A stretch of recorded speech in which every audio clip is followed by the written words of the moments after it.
আল্লাহ পাক নিজের উপর অবধারিত করে নিয়েছেন যে ব্যক্তি আল্লাহর সন্তুষ্টির জন্য গরমের সময় সওম রাখবে, গ্রীষ্মকালে সওম রাখবে, পিপাসার্ত থাকবে, আল্লাহ রাব্বুল আলামিন কিয়ামতের দিন তৃষ্ণার দিন তাকে পানি পান করাবেন ইনশাআল্লাহ তাআলা।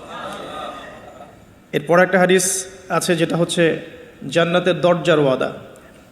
রাসূলুল্লাহ সাল্লাল্লাহু আলাইহি ওয়াসাল্লাম ইরশাদ করেছেন, জান্নাতে একটা স্পেশাল দরজা আছে যার নাম রাইয়ান। কিয়ামতের দিন শুধুমাত্র এই দরজা দিয়ে রোজাদারদেরকেই প্রবেশ করানো হবে।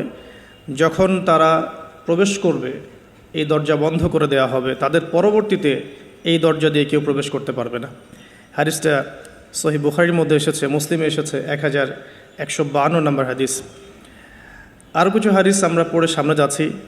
নবী করিম সাল্লাল্লাহু আলাইহি ওয়াসাল্লাম ইরশাদ করেছেন যে সওম এবং কোরআন, আমি আবারও বলছি, রমাদান মাসে কোরআন নাজিল